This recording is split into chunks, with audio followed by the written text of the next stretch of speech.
before I get started, I have some slides that I will share with you, and I will go through my overall presentation. But I want to just give you a little foundation. First of all, we all look at disciplines, but disciplines are arbitrary, right? They're human constructions when most solutions require interdisciplinary or transdisciplinary conversation.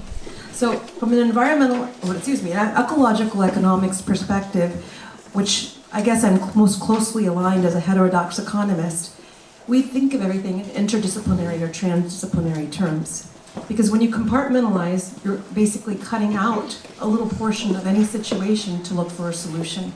So some of the items that I'll be discussing with you look as though I'm talking about science, but I actually tried to increase my own knowledge set and ventured into other academic areas with my own credentials. But before I even get started with that, I just want to give you another statement specific to my background. So I'm an academic economist, but after getting my PhD several decades ago, I actually went into the private sector and I worked as an investor relations officer, which is a financial communications officer for publicly traded insurance companies. The three that I work for are Unum Provident, the nation's largest disability insurer. Typically you see it on your employee benefits platform. The other was AIG.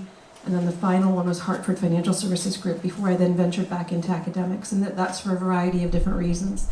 But during that time period of being able to provide financial and earnings related information during a crisis period, multiple crises periods, especially companies that were on the P&C as well as life side, where you're dealing with a lot of climate risk, both from P&C, which is property and casualty, as well as mortality and morbidity risk. You start to understand where economics may play a significant role with regard to the outcomes that we face today, and where essentially the one aspect that's probably missing in this conversation is values. Because everyone you would poll, everyone you would talk to would basically tell you that they are environmental justice focused, social justice focused, and consider economic equity to be an issue. But when you really think about how we make our choices, we make them through a veil of the marketplace, which fundamentally gives us an ability to live in hypocrisy with our whole set of values. So that's where economic literacy plays a tremendous role. We're born economic agents and we die economic agents, but very few of us, unfortunately, because of requirements and education, do not learn the roadmap of economic literacy to be able to change the path that we live on. So hopefully in this short time that I have with you, we'll be able to talk about some of this. The other element that I just like to bring up that we often forget, especially because it tends not to be taught in the two required economics courses that most people take, which are principles of micro and principles of macro, are the foundational elements of economics, which is moral philosophy, which means that economics in and of itself has at one particular point in time been rooted in a sense of morality, going back to Adam Smith and beyond. So it's important that we try to understand where, in fact, we dropped off this moral obligation with regard to our own satiation, and also to understand whether or not it is truly a human characteristic to have insatiable appetites, or we have been socially constructed within this modern time period to believe that we have to have more for everything. And I would argue that that's a social construction. And since it is, we can actually change that value, but we have to understand intrinsically where that's fitting into the economic model. So I will just pronounce my name for you because I do know it's foreign. I've lived with it, unfortunately or fortunately, in my whole life in the United States. People ask, are you sure that's your name when they talk to me on the phone? It is. My name is Madhavi Venkatesan. And most of these pictures you may be familiar with initially, but they all have an economic component to them. So the primary areas where we're seeing greenhouse gas emissions are from the transportation and energy sectors. And it's important that I bring this up to you because I'm going to talk to you about GDP in 1 second. So these just give a nice pictorial. We've seen these types of pictures as well. But this particular picture is important, and hopefully I can clarify or show you this. Before the 1930s, we didn't have a GDP.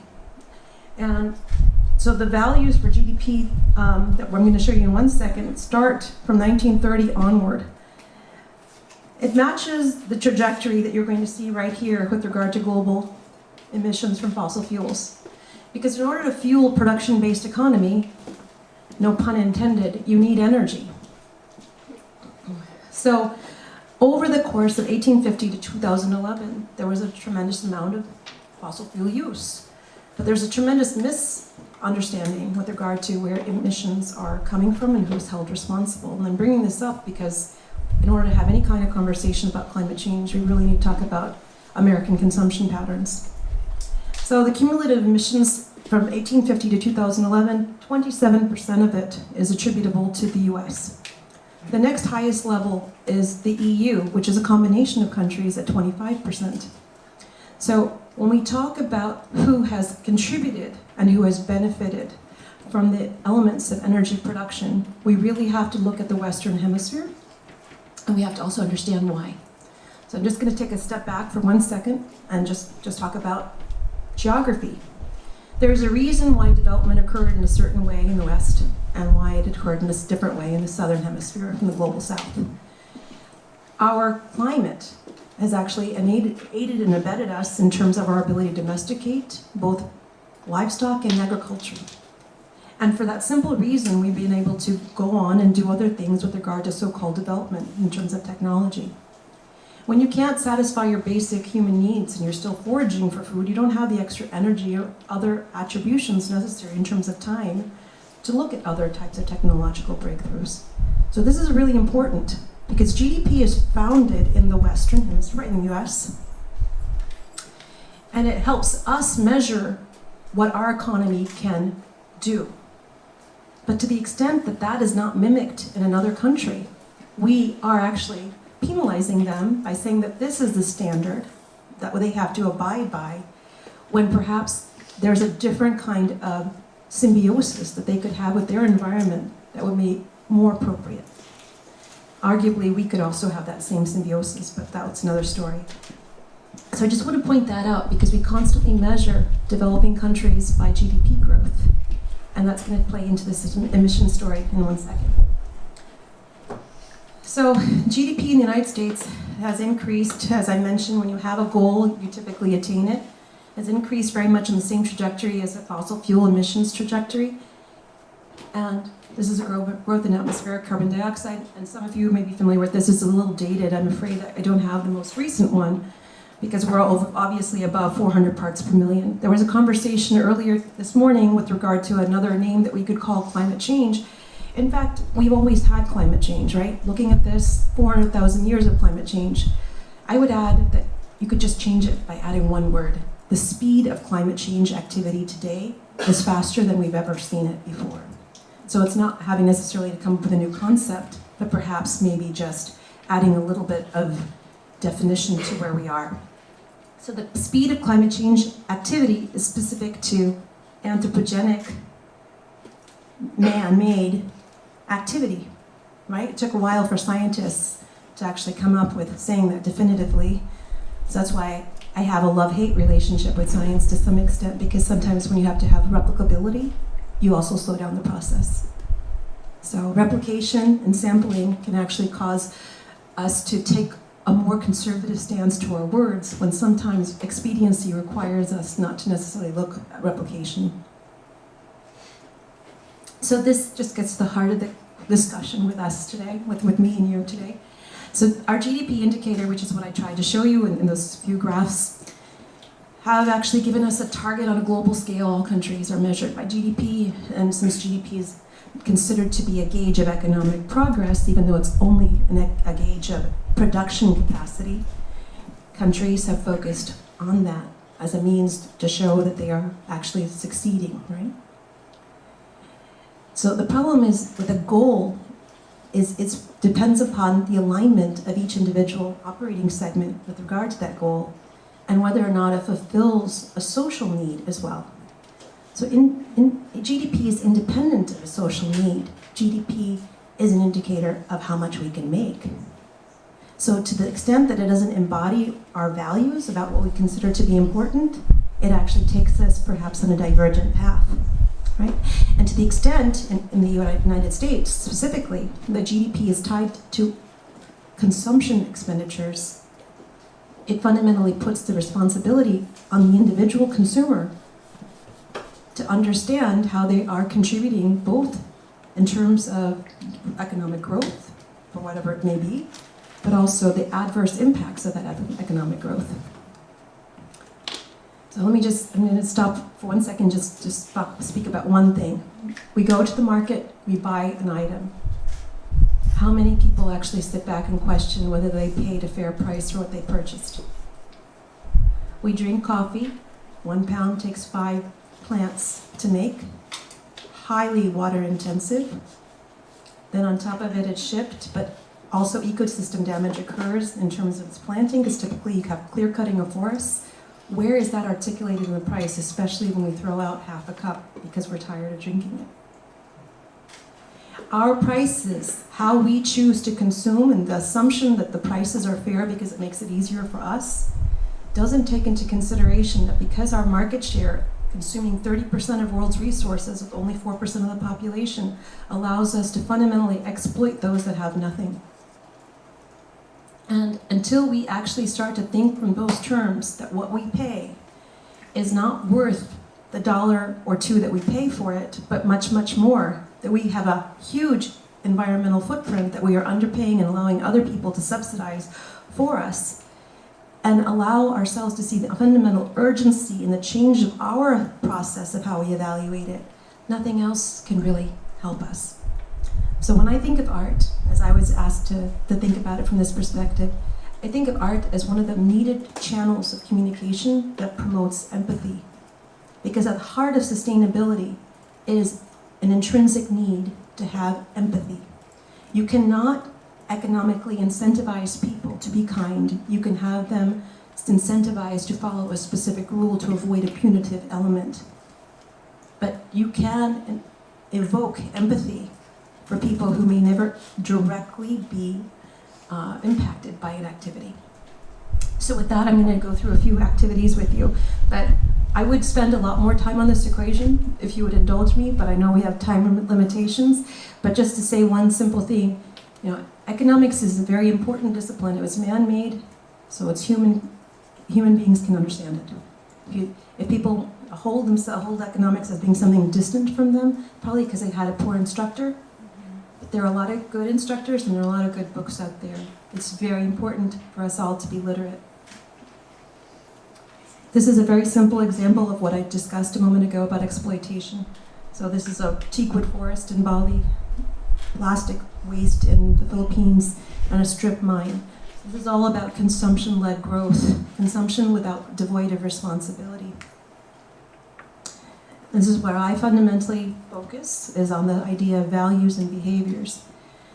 And the reason why I focus on this is each generation adopts the behaviors of the generation before it, but not necessarily the values, because we mimic what we see. We don't necessarily mimic what the ideologies of our parents are. We have to be retaught those every time.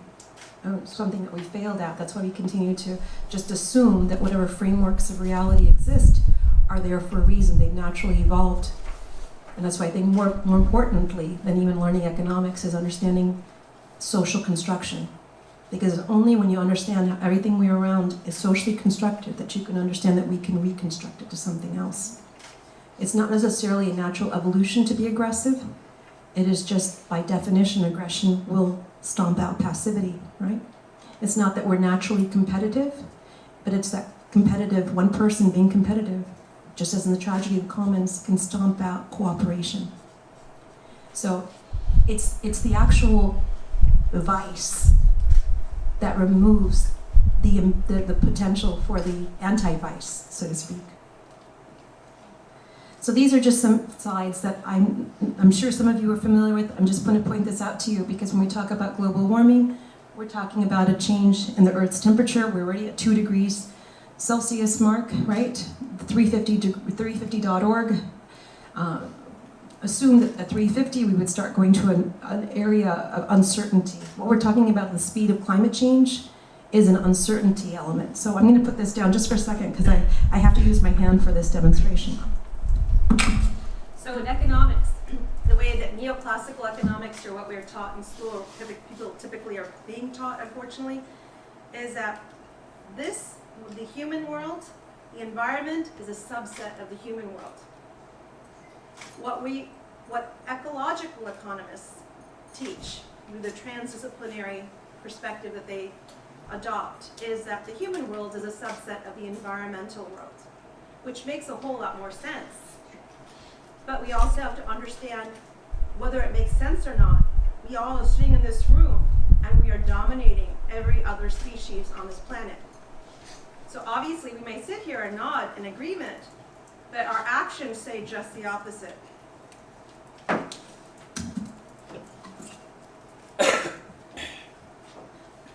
So, oops, I'm going the wrong direction, I think. But let me just go a couple more slides up here. These are just standard temperatures. So I'm going to go through these fairly quickly because I'm sure that most of you are familiar with them. So we have an issue, this was brought up earlier, about climate refugees. Climate refugees directly are related to our empathy. And it's an issue that I think we see every day. We've seen it on multiple levels. Some of you are old enough to remember Live Aid. We've had famine, we've had problems on a global scale many, many times, yet we still seem to have the same chronic issues.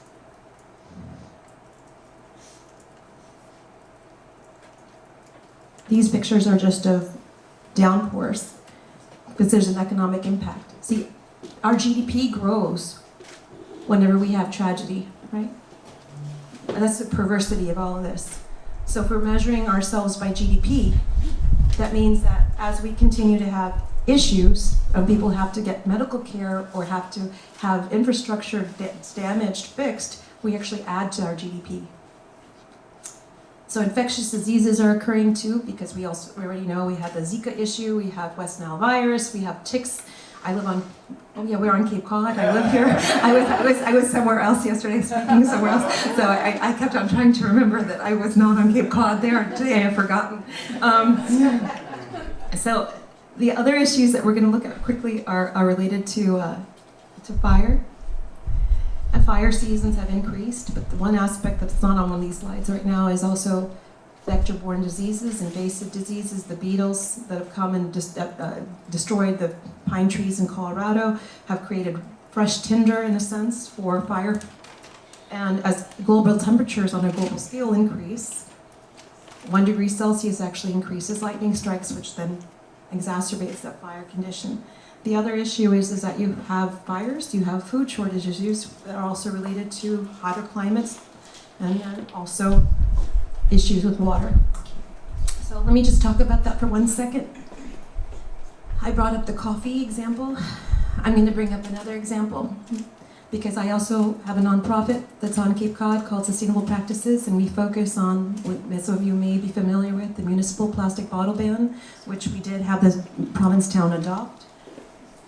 And it's been adopted by 5 towns by a town meeting as of now. We're going to go through all 15. But it's a first step. When we look at bottled water, we pay so little for it. But if we really sit back and think about how much it costs to make 1 bottle of water, we'd understand as a very simple example of a whole lot of hypocrisies. Almost everyone will say we need to reduce our dependency on fossil fuels, yet plastic bottles are a byproduct of the fossil fuel industry. They use twice as much water as what's actually contained in it in the manufacture of it. Most of them cannot be recycled, and if they are, they actually become clothing, which means that you have what's called waste diversion, because then that just basically continues to exacerbate the endless cycle of plastic bottle creation. They are a health hazard, which is an issue because we know that they cause problems, and yet we continue to consume out of them, which brings up our cognitive dissonance issues, which some other people have brought up specifically to why people know about something being a problem and yet they don't do anything about it, which is an area that perhaps art could actually help in that communication. And then finally, in the waste portion, we either can breathe it, we can bury it, or it ends up in the ocean, but in some way, shape, or form, it's ending back in the human food chain and affecting life around us at a cost much higher than that $1 or $2 that we may have paid for it. So it's a perfect example. It is why we are focused on plastic bottles right now, because it's a perfect example of why we need to exercise conscious consumption. Conscious consumption meaning that we bear the responsibility of how we consume. The common argument back is, why should we have that much responsibility as an individual? Well, this is my answer, and we live in a continuum. It's unfortunate that I don't get to be the beneficiary of everybody else's actions, but I live in a continuum and someone will be the beneficiary of mine. It is a mindset, it is a value proposition. It is a way of looking at your reason for being alive is not necessarily based on your self-gratification, but for the value you leave behind. And of course, that has to be something that's taught culturally. It's not something innate within us. So we've gone from a society that was more communal in nature to one that's more individually focused. And arguably that's the case because it adds to our GDP. If we all need individual things, then we're all consuming more.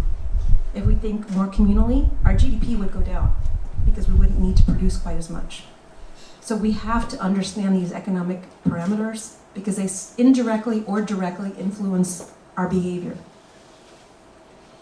So going back to this, water scarcity we know is an increasingly big issue.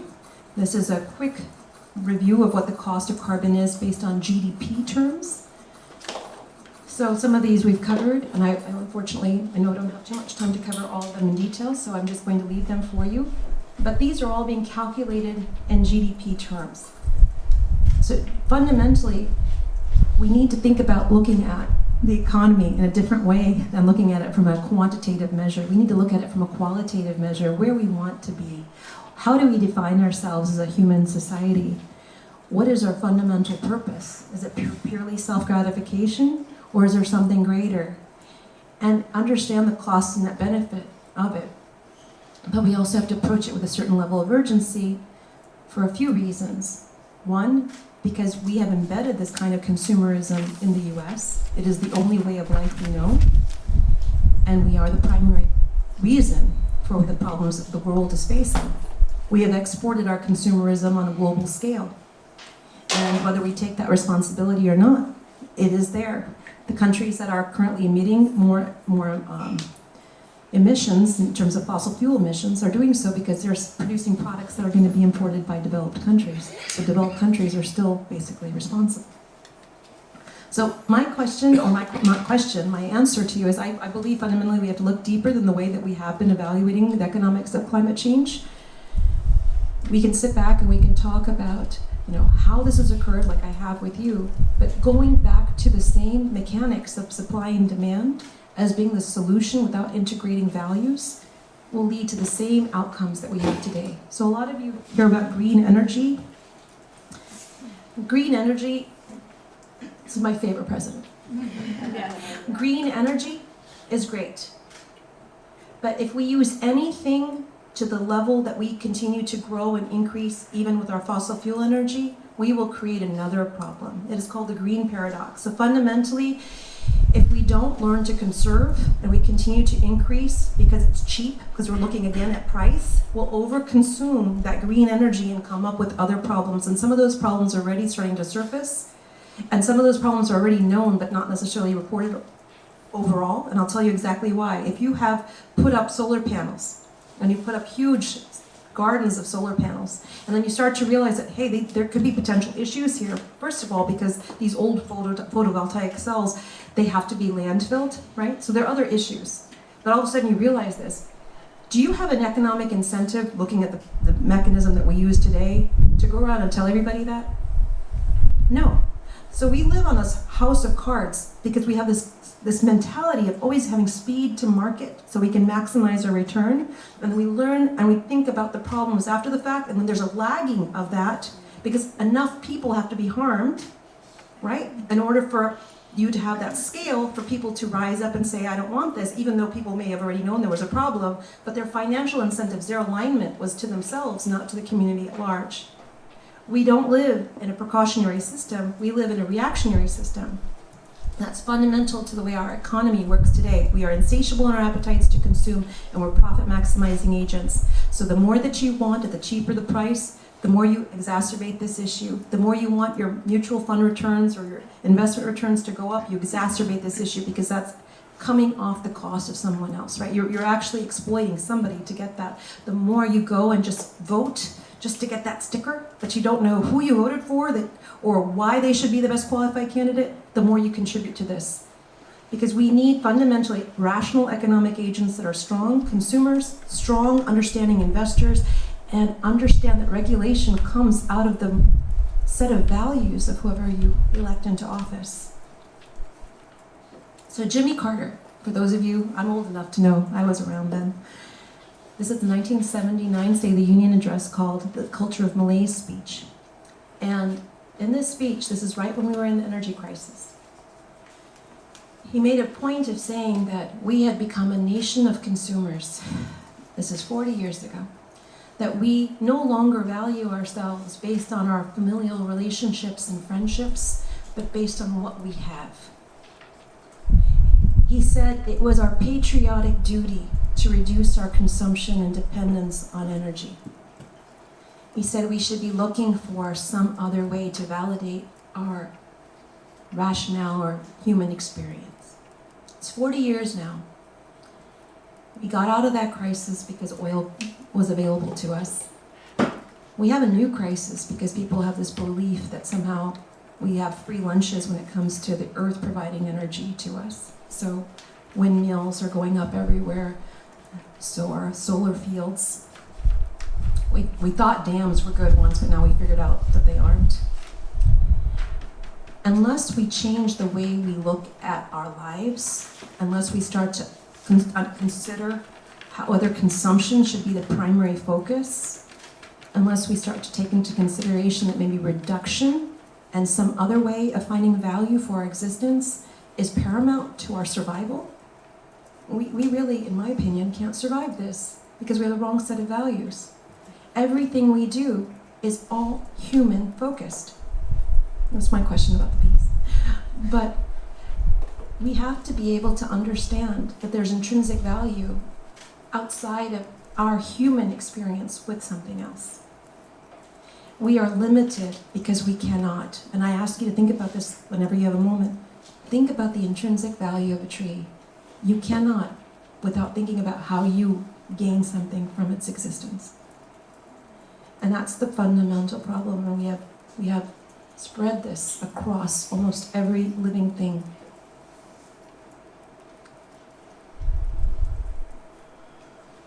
So just going to go quickly through these. So found that economics and sustainability just, I know, could appear as though they're inconsistent, but actually economics is a study of the discipline of looking at your needs and wants, fundamental to limited resources, right? So it does take into consideration the concept of resource. It hasn't necessarily been coupled because of the false perception that the human system dominates the environmental system. But in 1987, with the Brundtland Report, which is the only report we use to actually define sustainability, we don't have a formal definition of it, economics actually entered that conversation because you could no longer talk about environment and economics as different silos. They have to be spoken of together. The economy depends on the environment, and the environment's future depends on how we construct our economy. That's why I have an issue with going out to space, because we haven't solved the problems down here. I don't really know why we should be going somewhere else. But that's a Paris Agreement. I'm just going to go through these relatively quickly because I'm assuming I'm running out of time. So if we wanted to have a sustainability-based society using the economic model we have right now, I believe fundamentally, especially in the United States, we need to have some sort of social mission statement. Some people would say the Constitution is a social mission statement, but it's too difficult to read, and it's subject to reinterpretation every generation. But a social mission statement that sort of defines who we think we are as an American people. Do we believe fundamentally that we should have a situation where people are treated fairly, and we have to define what fair treatment means? Do we believe that people should have a right to live, not necessarily within a mean of poverty, but to be able to live as viable agents within an economy, which is different from just having the basic income, because you can have basic income to survive, but you may not be able to interact, right? So my belief in economic terms, if this goes actually back a few hundred years, is to promote strong local economies, a school of thought in economics, the physiocrats that had the same type of perception, agrarian, localized economies. Internalizing externalized cost. So today, our production processes don't take into consideration waste or waste costs. We have a linear production model. We don't have a circular production model.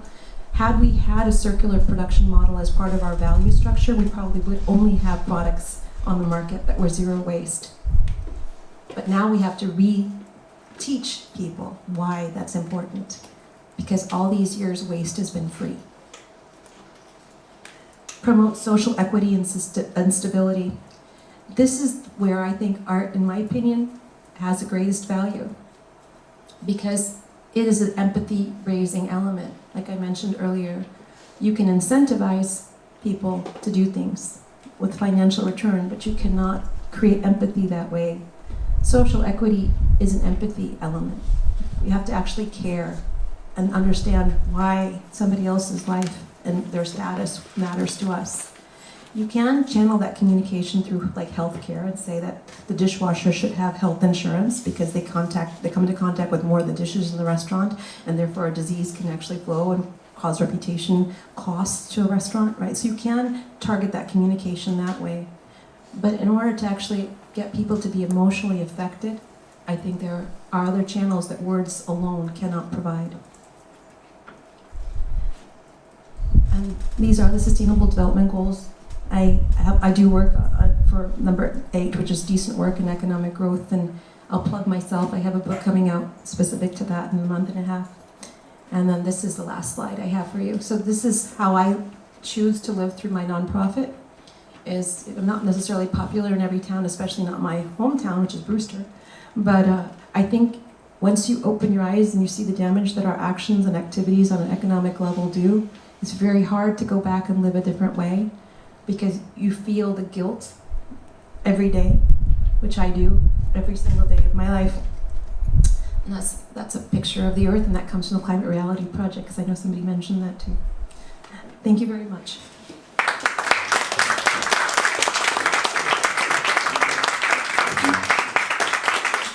So Chris, can we swap out the decks, and we have like a couple of minutes for questions? So sorry, I knew I was going to talk a long time. I told you I could have so much more I want to say, but I just tried to truncate it a little. I'm curious, you talked about this insatiability that people have around consumerism and how that's been fostered over the years, and that we need to let that go, or reframe that. And of course, getting people to shift their values is a long-term process. I'm wondering if there's any economic means to get people to channel that value of insatiability into the insatiability of connection or happiness or joy or community. You know, and that way we're channeling that value in a way that's more positive rather than rejecting it. Well, I'm going to answer your question probably in a different way than you anticipated. Sure. We teach that under the law, the theory of the consumer, that consumers have an insatiable appetite to consume. By teaching that over the last 50 years, we've endogenized that as part of actually the fabric of how we live. So I think it's the way we teach. It's not something that's going to happen overnight. It's going to have to take place through systematic reteaching. Because what we have done is we've constructed the reality of economic theory in what we see around us. So we teach the firm is profit maximizing, the consumer is insatiable. And that's how economic systems work. Had we taught, this is how I teach my class actually, had we taught that not only is it your preferences and income, but fundamentally your values that are also dependent upon, that your demand function should be dependent upon, the outcome I think would have been very different. So it's not necessarily the rechanneling, but I think it's the changing in the way we educate.